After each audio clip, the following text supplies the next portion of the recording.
Let me ask you something most people never admit out loud. Do you secretly hope your birthday passes quietly, but still feel something when it does?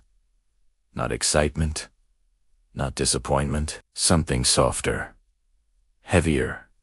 That strange feeling where the day looks normal on the outside, but inside, it echoes. As a child, birthdays felt electric. Your name on the cake, the countdown to midnight. The sense that, for one day, the world paused just for you. But now, as an adult, the same date arrives with far less noise. A few messages, a quick call, maybe nothing at all. And you tell yourself you don't mind.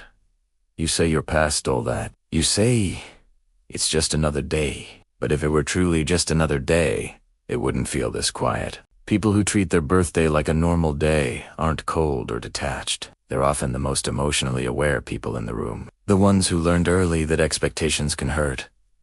That hoping too loudly makes disappointment louder. Psychologically, birthdays are emotional mirrors. They reflect how comfortable you are being seen, how you handle attention, how safe it feels to exist without earning it. When someone says, "I don't care about my birthday," sometimes they mean, "I don't need validation." But other times, what they're really saying is, "I stopped expecting it." And there's a difference between peace and withdrawal. Some people genuinely outgrow birthday excitement, not because life hardened them, but because it softened them. They found meaning in quiet routines, joy in ordinary moments.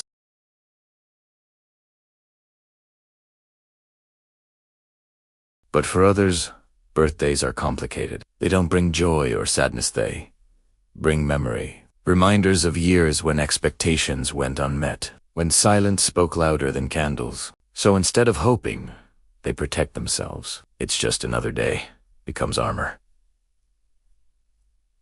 The brain has a name for this: emotional self-protection. When disappointment repeats, the mind lowers anticipation. Not to punish you, but to keep you steady. Stability becomes safer than excitement. But safety has a cost. Over time, that same protection can quietly dim joy. You begin moving through your own life carefully. Present, but distant.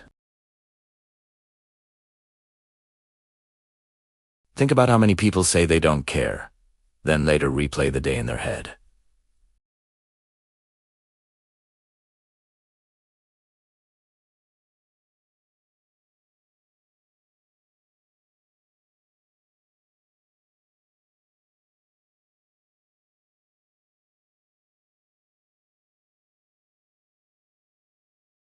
It often forms in people who learned that emotional needs were inconvenient, that asking was riskier than staying quiet. So when someone treats their birthday like any other day, don't assume indifference. Sometimes it's acceptance layered over longing.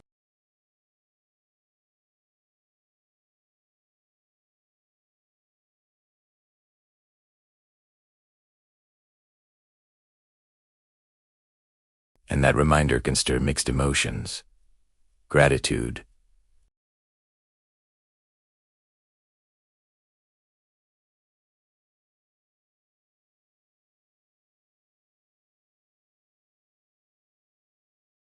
of the distance between who we were and who we are, between the life we imagined and the one we're living. That awareness can feel heavy, so some people shrink the day on purpose.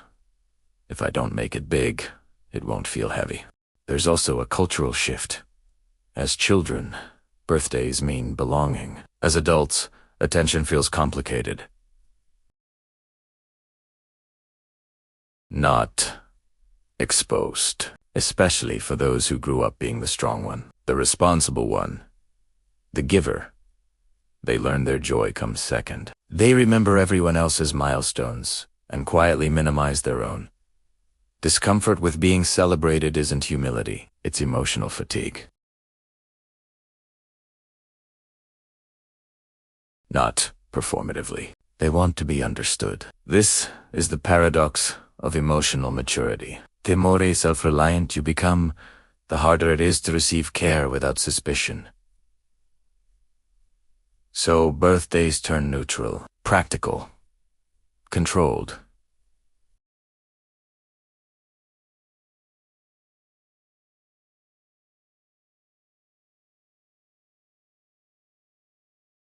missing simplicity.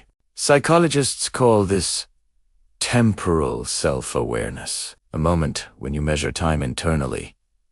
Who you were last year, who you hoped to be by now.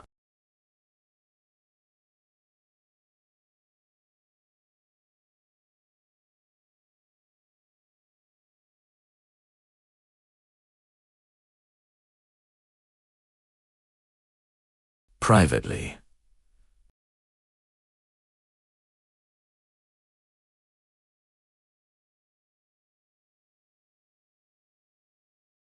When you treat your birthday like a normal day, it doesn't mean you're avoiding meaning. It may mean you're processing it inwardly. Not all growth needs witnesses. Some growth is invisible, in calmer reactions, in deeper patience, in quieter resilience. Still, even the most independent people deserve warmth.